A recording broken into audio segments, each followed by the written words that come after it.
Cuando caíste, soldado argentino, tus valientes compatriotas no pudieron llevarte. Nosotros nos quedamos y te buscamos en medio de esas islas rocosas, paridas por el viento. Con compasión y dignidad, te pusimos a descansar entre tus camaradas cerca del campo de batalla, o rodeado de tus compañeros de armas, cada uno de ellos un héroe. Yo tenía una pelea interna antes del 2008 que era que no quería regresar a las islas, que estaba la posibilidad porque había que hacer un pasaporte, por un montón de cuestiones veía la bandera inglesa y me molestaba, la verdad que no había madurado nada. Pero después puede mucho más el corazón que lo que uno puede llegar a pensar. Y digo, ¿pero qué me puede hacer un pasaporte? Es un papel, no estoy vendiendo nada. De última, es un papel. Vendo y llego y lo prendo fuego. Sí, pero era mucho más la necesidad que tenía de ir. Fue así que, como tengo dos trabajos y los dos trabajos es contener a compañeros, contener a chicos de la calle, yo quería hacer ese viaje sin que nadie me contuviera. Quería ir a buscar a Julio, que había dejado en el 82.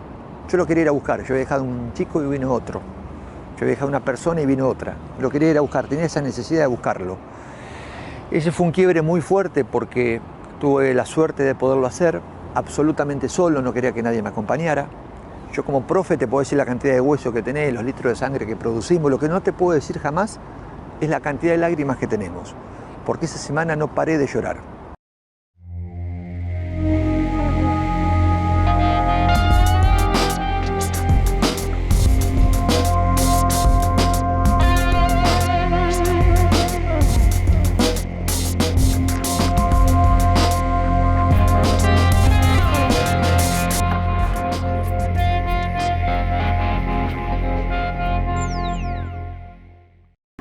Estuvimos en Londres con Geoffrey Cardoso, el coronel británico que tuvo la tarea de sepultar a 121 soldados argentinos en el cementerio de Darwin en 1982.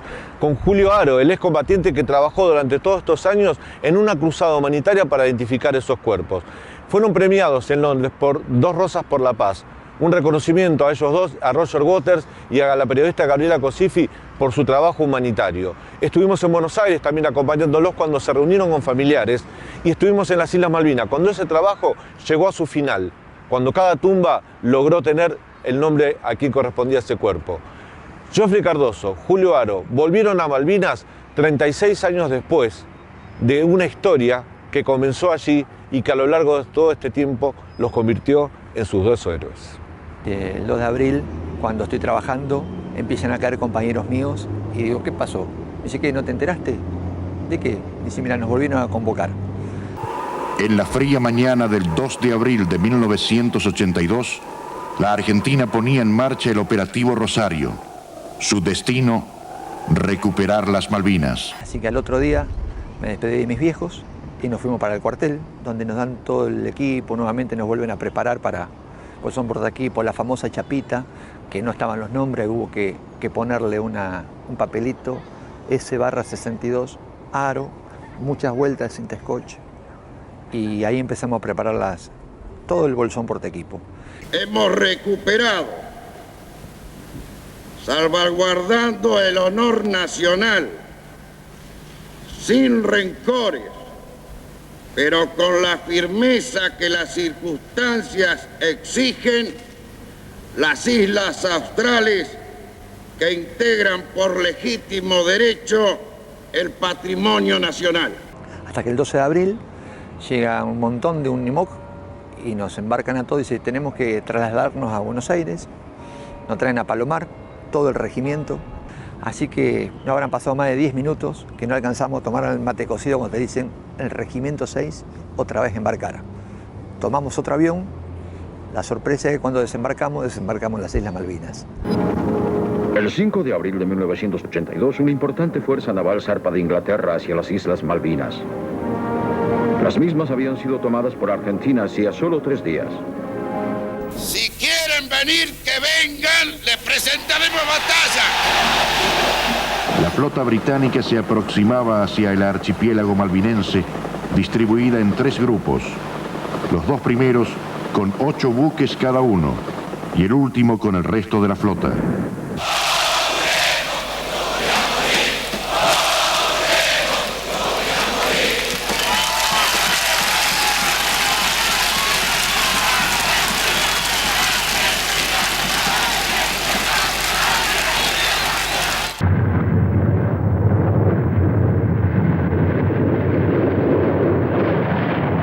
Bombardeado toda la zona del aeropuerto, sobre todo la zona que da a la plataforma. ¿Hay heridos? Sí, hay heridos. ¿Muertos? No sabemos por el momento. Buena oportunidad periodística. Buena oportunidad periodística. Muy buen periodista, señor. There are just really 3 questions I'd like to ask. In the interest of objectivity, who, sir, do you believe was responsible for this attack upon us? En el interés de la objetividad, ¿quién cree usted, señor presidente, que fue responsable de este ataque contra nosotros? Vea.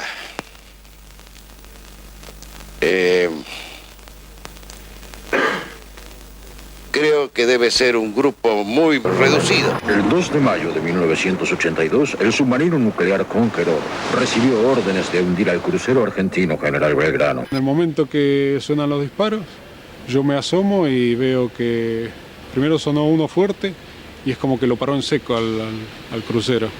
El hundimiento del Belgrano enfureció a la Argentina. El crucero se estaba alejando de las fuerzas de tarea y se encontraba fuera de la zona de exclusión total. Argentinos. ¡Vais a la patria! ¡Seguir constantemente su bandera! ¡Y defenderla hasta perder la vida! ¡Seguros! Martes 4 de mayo de 1982. La NATO se conmociona. El destructor misilístico Sheffield, uno de los más modernos y poderosos de la flota británica, es alcanzado por un misil Exocet AM-39, el primero en el mundo disparado en combate. Los daños causados son cuantiosos e irreparables.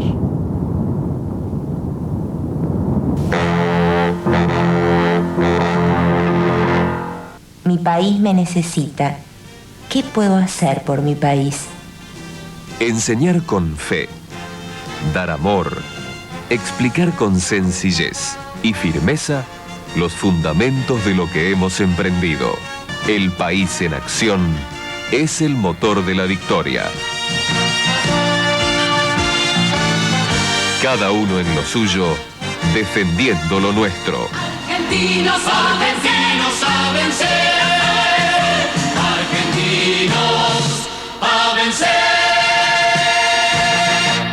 El 21 de mayo, bajo condiciones de mal tiempo que impedían la actividad de los aviones, varios buques británicos ingresan al estrecho de San Carlos y se inicia el desembarco de tropas.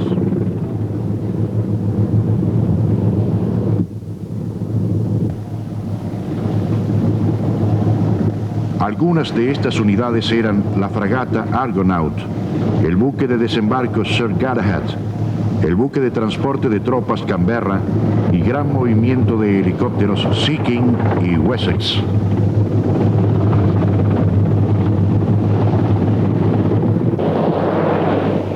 Con una fuerza inicial de 4.000 hombres y 20 barcos, en la mañana del viernes 21, los británicos logran establecer una cabeza de playa con artillería y apoyo logístico.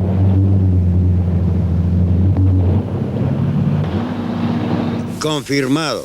A raíz de las averías sufridas por el portaaviones británico Hermes, este se encuentra inoperable. Fuentes de la aviación confirmaron el hecho. Ahora la flota invasora cuenta con un solo portaaviones. 8 de junio de 1982. Aviones de la Fuerza Aérea efectúan un intenso ataque contra unidades navales y tropas británicas que intentaban concretar un desembarco en las proximidades de Bahía Agradable.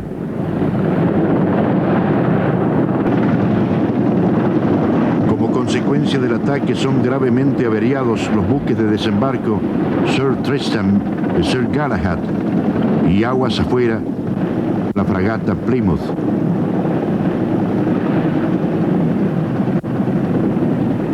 El gobierno británico consideró esta jornada como el día más negro de la flota.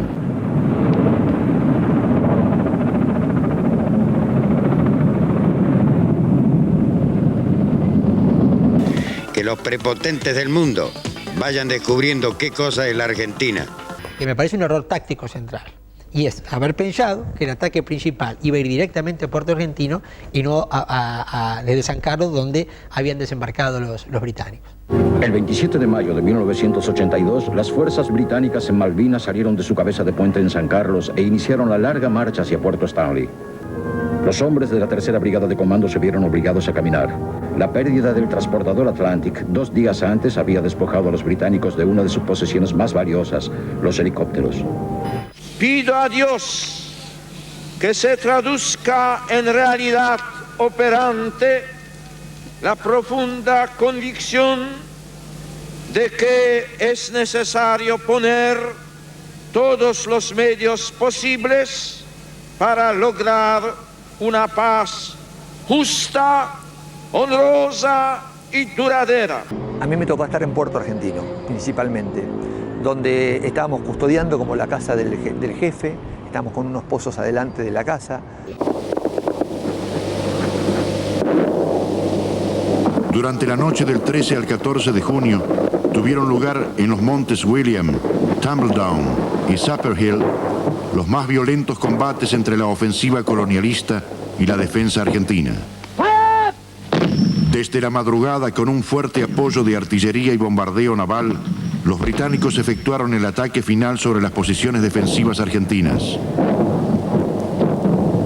El desenlace final se aproximaba. En el frente, aún permanecían algunas unidades librando encarnizados combates ante el enemigo que avanzaba muy cerca de la ciudad. Y me tocó tener la desgracia de estar muy cerquita de un pozo de Aguilar y Ochoa, que el último día, el 14, cuando no teníamos ningún tipo de respuestas, quisimos salir del pozo para ver qué podíamos hacer. Ese día fue tremendo. Cuando queremos salir del pozo, una onda expansiva de una bomba que cayó nos tira para atrás y lo agarró Aguilar y Ochoa fuera del pozo. O sea que murieron en el acto. No nos enteramos que habían muerto porque la onda expansiva, cuando nos tiran, nos quedamos en el lugar, nos quedamos con Mónaco, con el petizo Mónica, mi compañero de pozo, a ver qué podíamos hacer. A medida que venían replegándose nuestros compañeros, sabían dónde estábamos, nos levantan la tapa del pozo y nos dicen hay que irse. Cuando dice hay que irse, ¿a dónde hay que irse? Fuimos replegándonos para el aeropuerto, donde cuando salimos vemos a Aguilar y Ochoa muertos. Celeste y blanca de las Islas Malvinas no va a ser arriada por ningún argentino. Si es arriada es porque evidentemente no queda ningún argentino con vida en las islas. A las 10 de la mañana se había ordenado el repliegue total de las tropas. Y a las 13 horas, el general Mario Benjamín Menéndez firmaba la rendición ante el general Moore.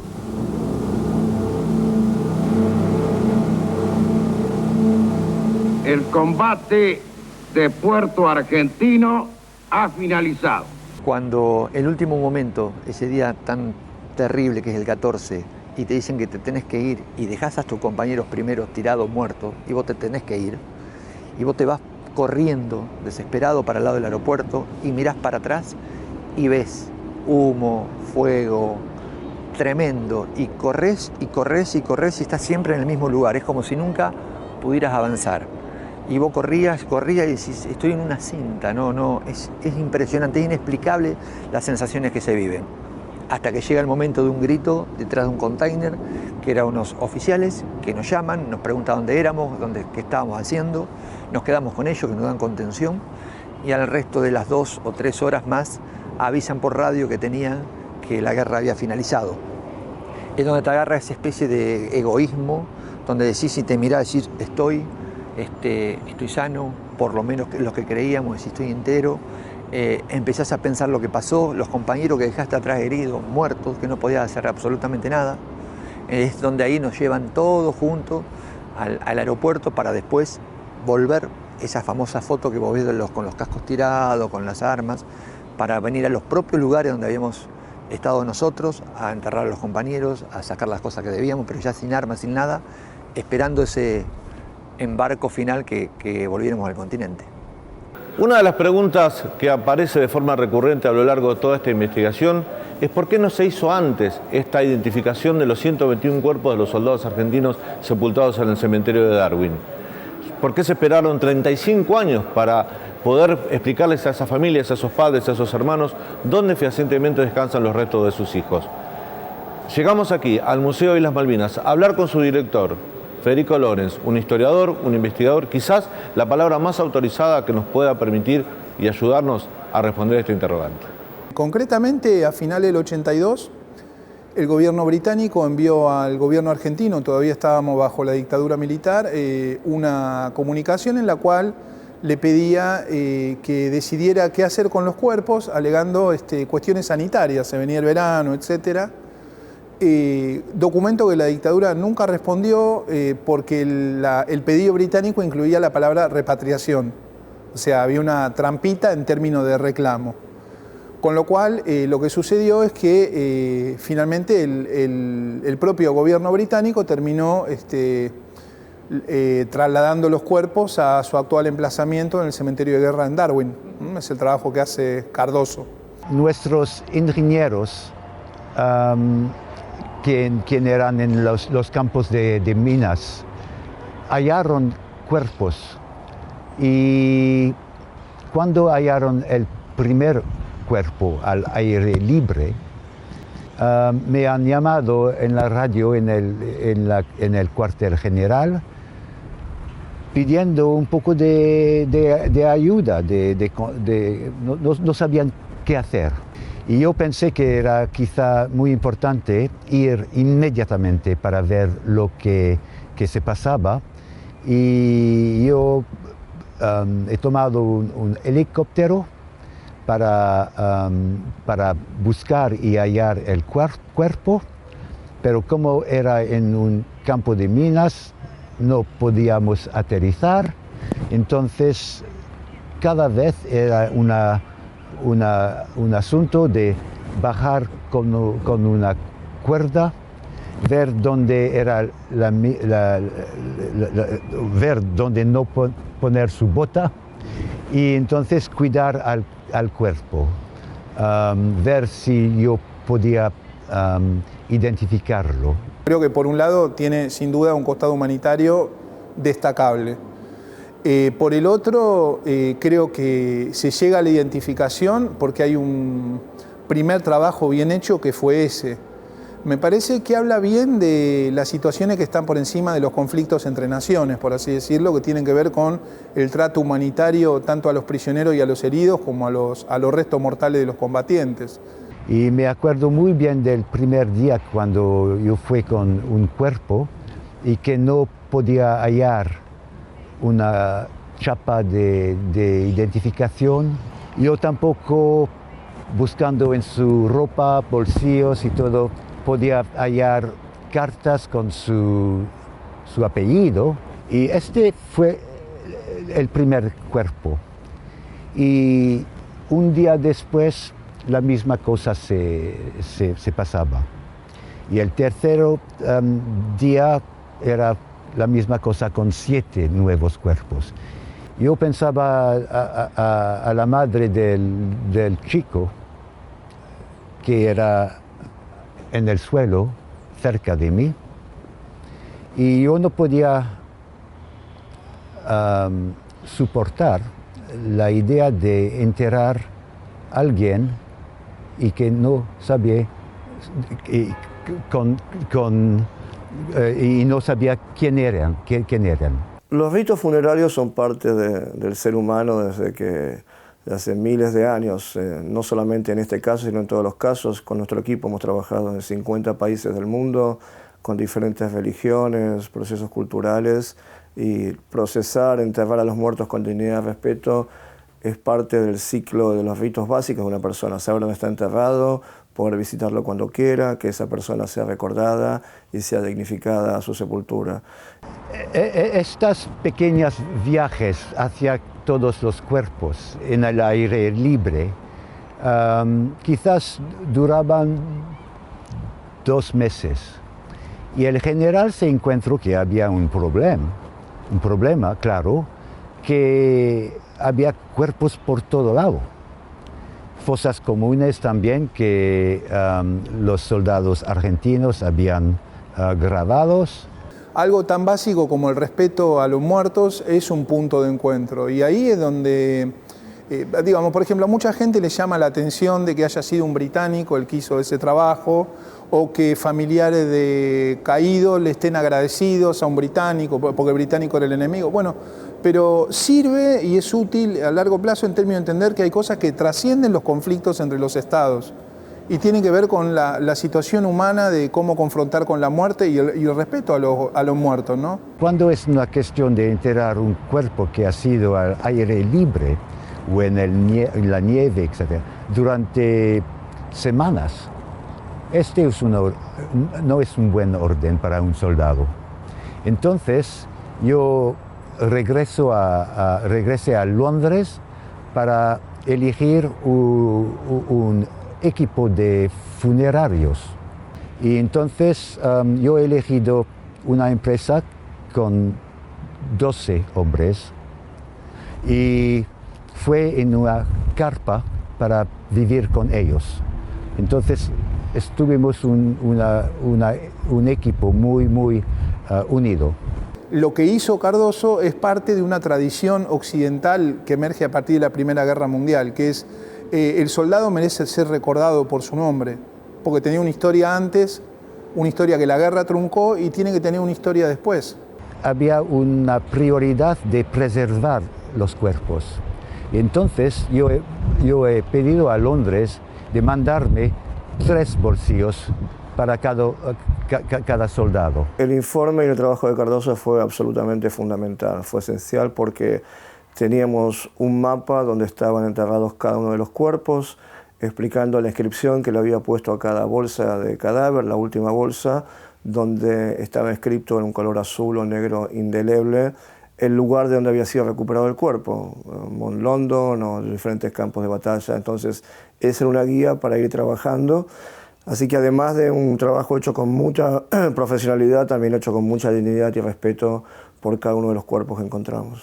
Este trabajo con mi equipo duraba 5 semanas porque yo había hecho un trabajo de preparación sabiendo dónde era cada cuerpo que yo había enterrado temporalmente.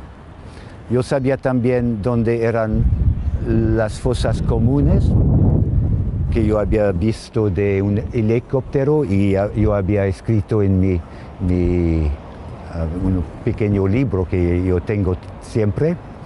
Y entonces cuando empezamos con esta operación, yo sabía dónde íbamos cada día. Yo sabía que había sin duda 14 cuerpos aquí en Tumbledown, 30 en London. Y los cuerpos eran por todo lado. Si hay muertos de nuestro pasado reciente que no tienen tumba y que son nuestra responsabilidad, que son los desaparecidos, no tienen tumba conocida, hoy muchos soldados en Malvinas van a tener tumba conocida, más allá de que ya estuvieran enterrados, aunque bajo un genérico, y de algún modo es un lugar donde nosotros podemos ir a velar a nuestros muertos, podemos ir a rendirles tributo. Y está en Malvinas, en un territorio ocupado, donde vive gente que no necesariamente nos quiere, pero los respeta. Pero yo nunca había construido un cementerio de mi vida. No es un tema que estudiamos en la escuela militar. Sí sabemos enterrar a alguien, pero este es un conocimiento de humano a humano. Este era algo de más importante. Entonces yo he mandado a un experto de Londres para venir a pasar 48 horas conmigo en las islas. Y este hombre, que tenía la edad que yo tengo ahora, llegó en un avión 2-3 días más tarde y trabajaba para la comisión inglesa que se llama the Commonwealth War Graves Commission. Y ellos se encargan de todas las tumbas por todo el mundo de nuestros soldados identificados y no identificados. Esto que ha pasado con el caso de Malvinas, de no saber dónde está su ser querido específicamente, en qué sepultura, pasa en muchas partes del mundo y al igual que acá, hasta que eso no se sabe, el familiar queda una incertidumbre y unas sombras que no le permiten saber exactamente dónde está. Tomé un helicóptero con él ha visto el lugar de este hombre que me había, Brooke Hardcastle, y me ha dicho, bueno, este es, sí, perfecto, pero quizás sería un poco mejor si era a la izquierda y debemos ser en una dirección est-west, ¿sabes? Y él me ha dicho, es importante que tenemos un pendiente para la irrigación. Y yo he dicho, este es bien, me ha dicho, este es ideal. El cementerio es perfecto, está elaborado con mucha profesionalidad, con mucha dignidad. Un cementerio que el espacio, la forma en que fueron diseñados cada lugar está hecho con, bueno, como se hace habitualmente en los ejércitos, en este tipo los ejércitos serios, profesionales en este tipo de situaciones, de conflictos. Entonces era un cementerio muy bien hecho, con un informe exhaustivo y muy detallado de lo que había hecho, dando cuentas de su trabajo. Creo que eso ha sido fundamental para toda la labor. Igualmente se hubiera podido avanzar e identificar los cuerpos, pero facilitó mucho nuestra tarea. Esos cementerios tan prolijos y tan cuidados dan la sensación de que alguien se ha preocupado, no sé quién, el gobierno británico, los isleños, no sé quién, pero alguien se ha preocupado por dejar en claro que se respeta a quien ha perdido la vida allí. Dicho lo cual, creo que cuando hay ese presupuesto básico de dignidad, existe la posibilidad del diálogo. Y yo tengo en mi cabeza una mezcla de pensamientos. Primeramente un sentido enorme de alivio, que yo había terminado con mi equipo, mis camaradas, una tarea importantísima. Pero también detrás de mi cabeza había siempre algo que me preocupaba, y fue los soldados que no había podido identificar. Cuando el 17 de octubre puedo ir a Londres a ver de qué manera trabajaban, a ver el estrés postraumático, a ver cómo podíamos sumar cosas. Como no hablo inglés, me pusieron algunos traductores, Tony Davis. Uno de los traductores era en su momento un coronel que se llama Jeffrey Cardoso. Y yo fui un tipo de traductor, no sé si bueno, sí, las ideas podían cruzar de un lado hacia el otro con un poco de cerveza. Y era una estancia muy importante. Que hablaba, nos traducía, nunca supe quién era hasta más adelante. En todas las entrevistas comentaba que esa placa brutal me partió la cabeza, que no la entendía.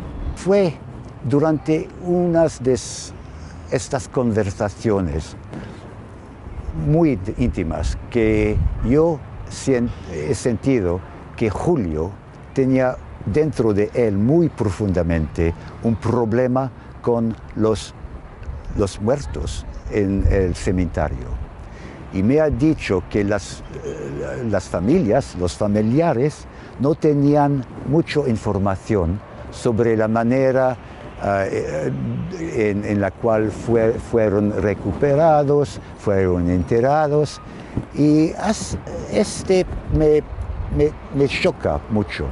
Hasta que después un día, en charlas muy privadas en Veteranize, nos dice quién era, que él era coronel, que había hecho la exhumación de los cuerpos, que él había enterrado a nuestros compañeros, que él tenía un informe muy importante.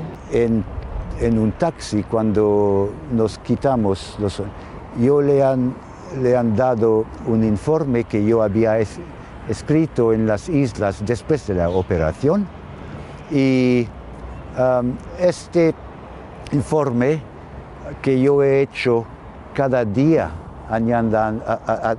añadiendo detalles de lo que había hecho durante el día.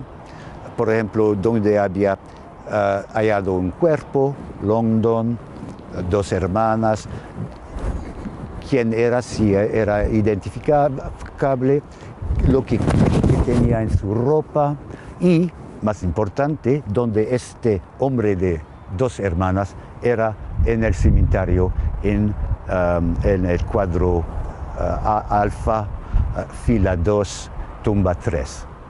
Saca eso sobre todo un sobre de madera muy importante, que la verdad no puedo creer lo que estaba viviendo. Fotos muy increíbles están en ese informe, dónde encontró los cuerpos, cómo los encontró los cuerpos.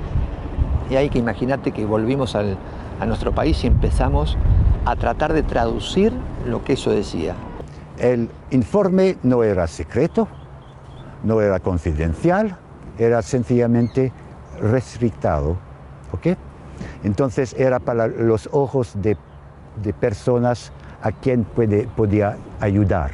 Una vez que lo hicimos traducir, empezamos a investigar y encontramos que uno de los cuerpos se llamaba Gavino Ruiz Díaz, que estaba en la parcela A, tumba 2, ahí está Gavino.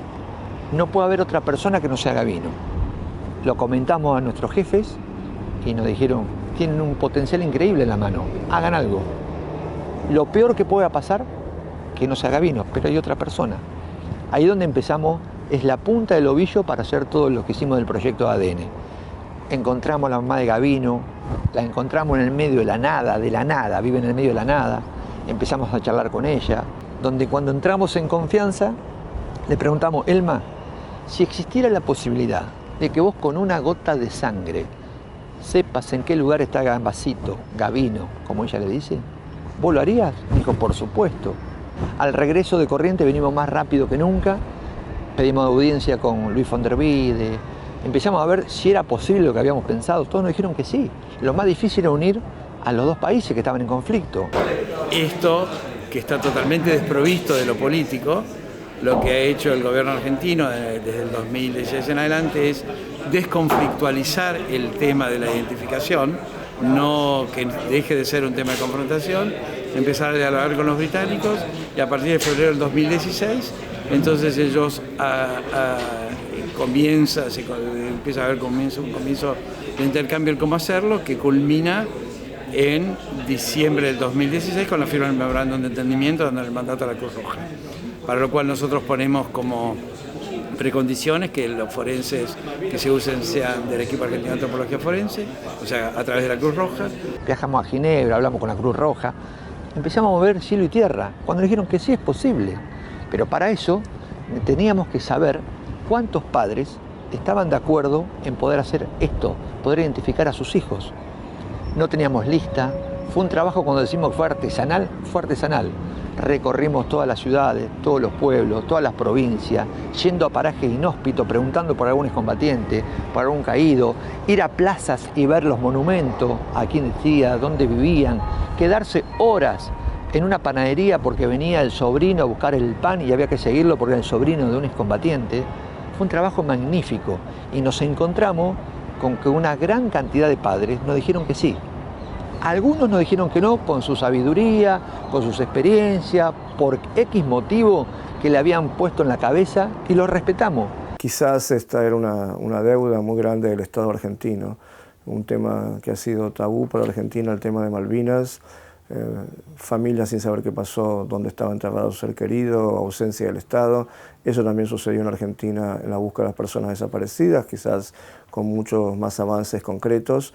¿Por qué se pudo hacer la identificación ahora? Primero porque existió un buen primer informe y buen primer trabajo, pero también porque distintos sectores de la sociedad apelaron a herramientas que habían permitido reconocer a muertos de nuestra otra hecatombe, digamos, de la dictadura, que es la represión ilegal.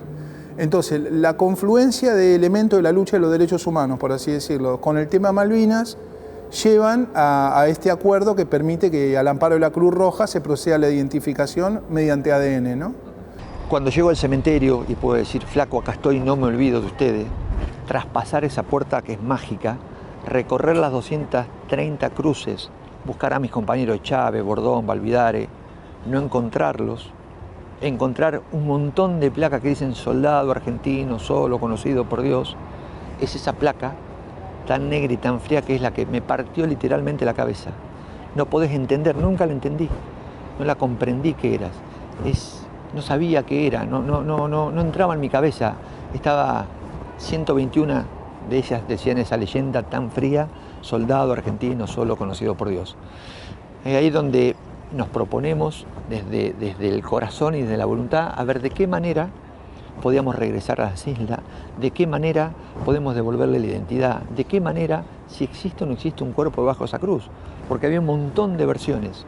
Nosotros somos convocados para el proyecto Malvinas al poco tiempo que la expresidenta Cristina Fernández anuncia que le va a solicitar a la Cruz Roja su mediación para la identificación de los cuerpos de los soldados no identificados.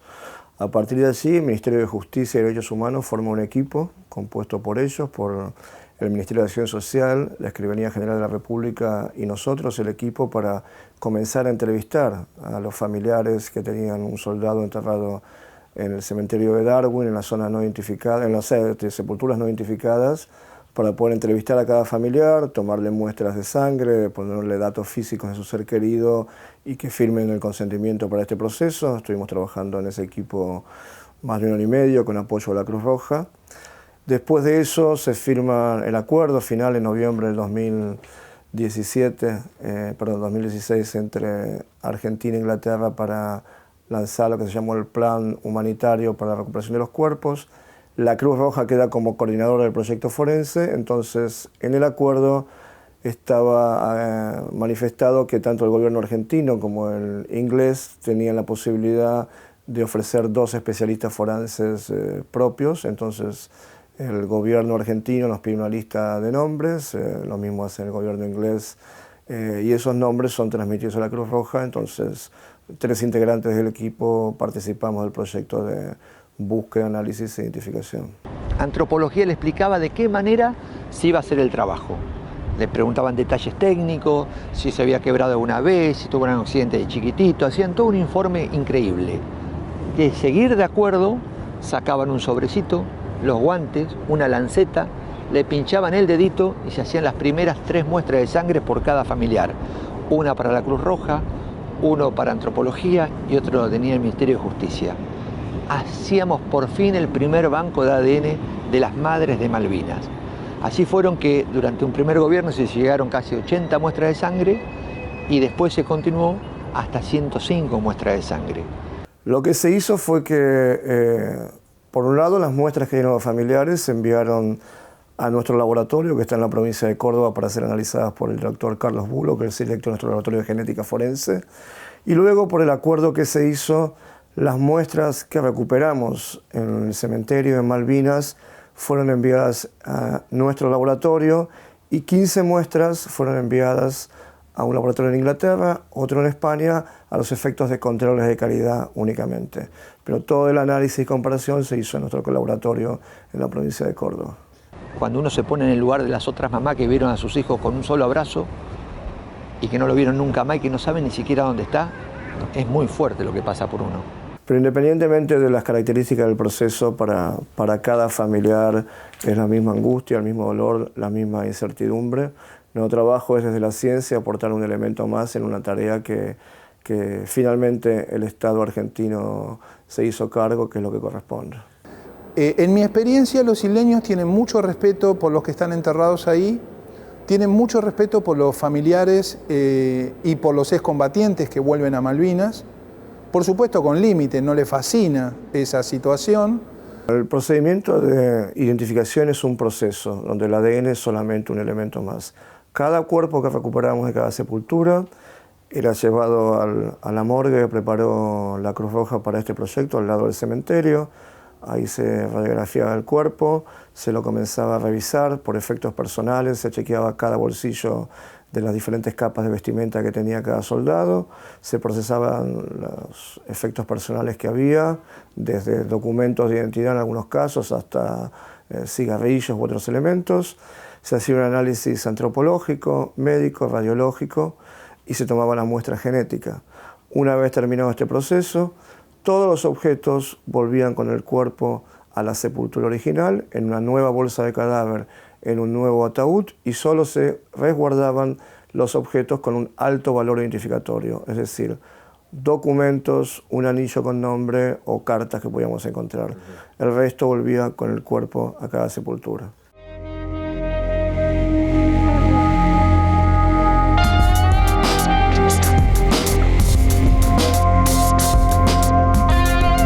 Llegamos a Londres para acompañar a Julio Haro, donde junto al coronel Geoffrey Cardoso, la periodista Gaby Cosifi y el mítico líder de Pink Floyd, Roger Waters, serán reconocidos con 2 rosas por la paz por su labor humanitaria para el reconocimiento de los cuerpos de los soldados argentinos sepultados en Darwin. Aquí comenzó una cruzada épica que traerá algo de paz y calmará parte del dolor que padecieron las familias de los soldados caídos. Este hecho histórico puede llevar a Haro y a Cardoso a recibir el Premio Nobel de la Paz.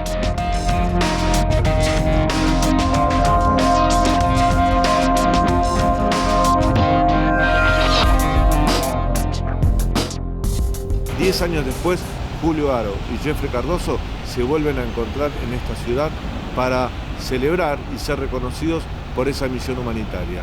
Esta es la historia de ese reencuentro. Es un proyecto con contenido humanitario. Esa es la única razón por la cual ambos gobiernos, el británico y el argentino, nos hemos involucrado y por eso hoy entonces creemos que de estas grandes tragedias también surgen grandes gestos. Pudimos confirmar la identificación del cuerpo de uno de los soldados que va a poder identificar, con lo cual el número actual de identificados es de 90.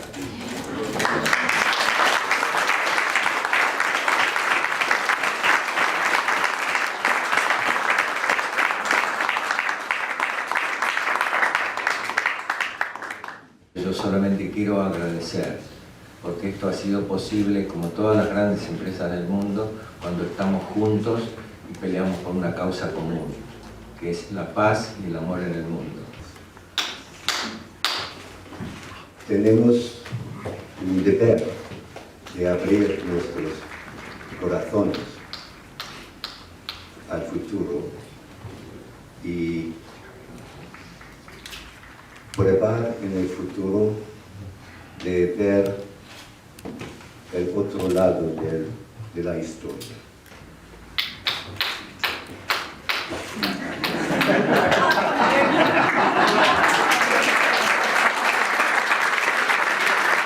Quiero hacer un reconocimiento especial, porque si bien todos hemos trabajado institucionalmente para que esto sea posible, es donde el factor humano hace la diferencia.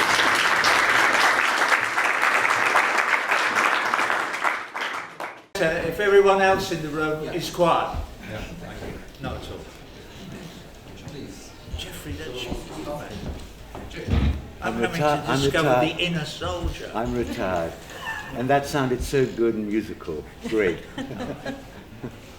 It is, in fact, that today in this room we have united all together, and that is thanks to the ambassador and to Mr. Papayaros.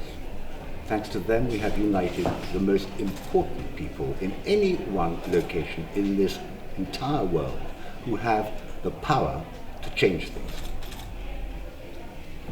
I'm not talking about governments, I'm not talking about diplomats, however important they are, but we have people who are actors, who are vectors of peace and love, and those people are here today. My responsibility is to the boys who lie in the cemetery, but I can tell you, having been back there in June and July of last year to help the International Red Cross launch their wonderful operation, and I cannot speak too highly of the professionalism that I witnessed and the respect of those experts in forensics.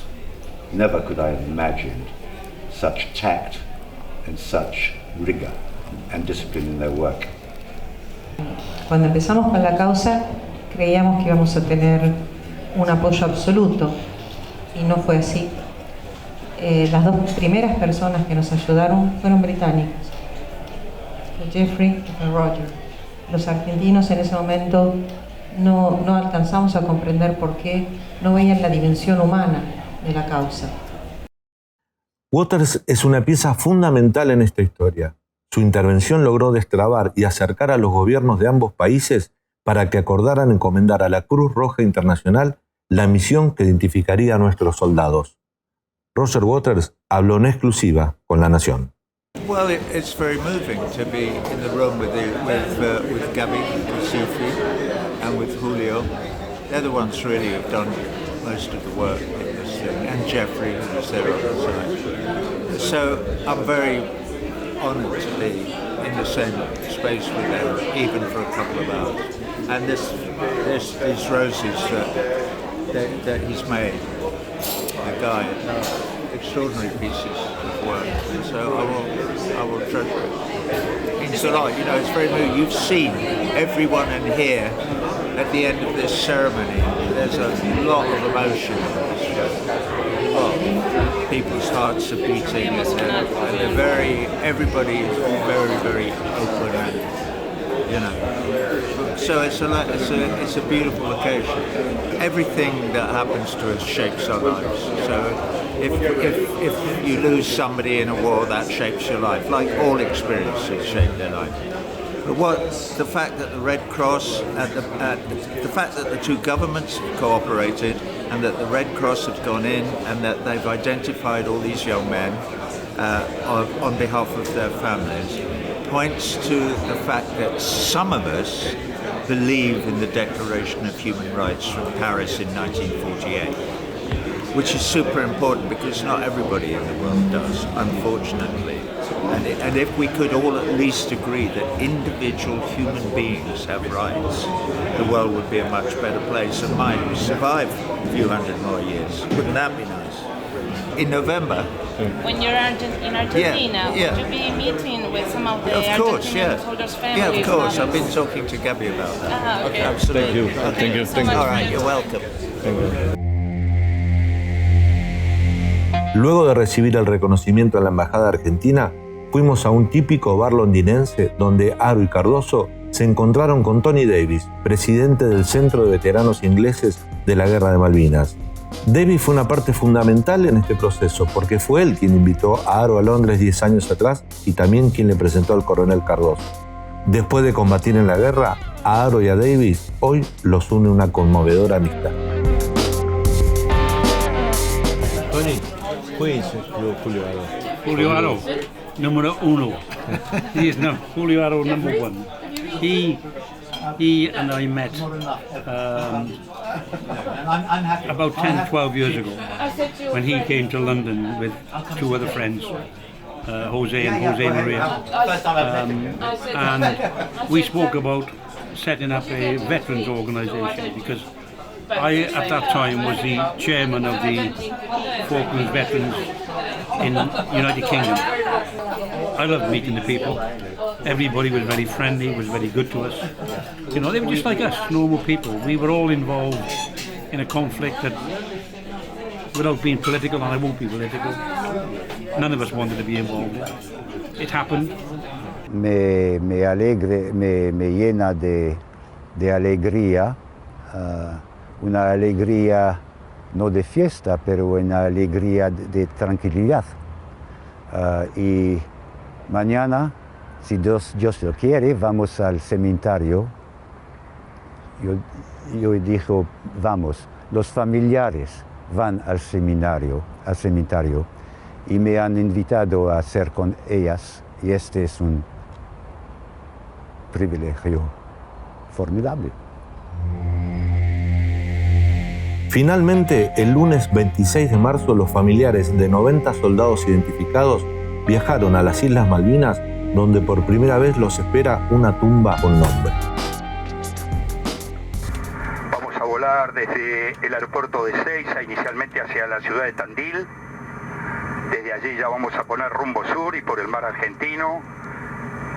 2 horas 40 vamos a tardar en llegar a nuestro destino.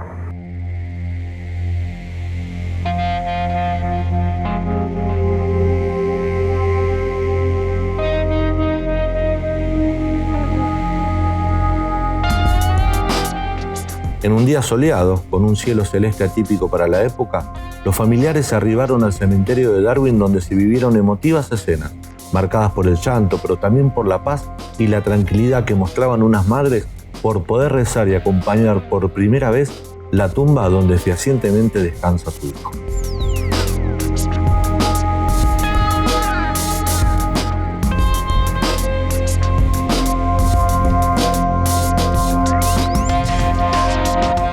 El coronel Jeffrey Cardoso acompañó a cada una de esas madres al lugar donde él mismo sepultó a sus hijos 36 años atrás.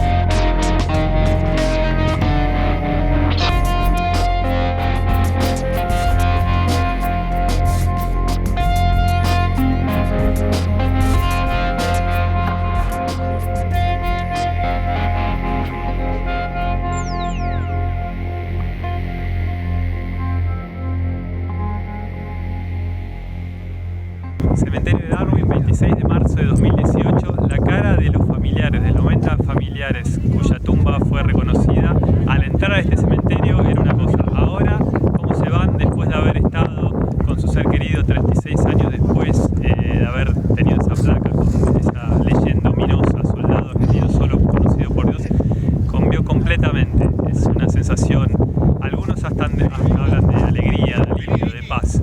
Tengo a mi hermano recién reconocido, así que fue muy emocionante despedirlo. Fue todo muy difícil, pero bueno, sé que ahora está descansando en paz. Yo siempre lo esperaba. Lo esperé muchos años. Algo más de lo que esperaba, algo más. Muy fuerte todo, muy fuerte. La verdad, todo un sentimiento. Estar arriba de la tumba de mi hijo fue algo apoteótico, tremendo, tremendo. Hablé con él, aunque no me escuchó, hablé con él. Dice que me contestó.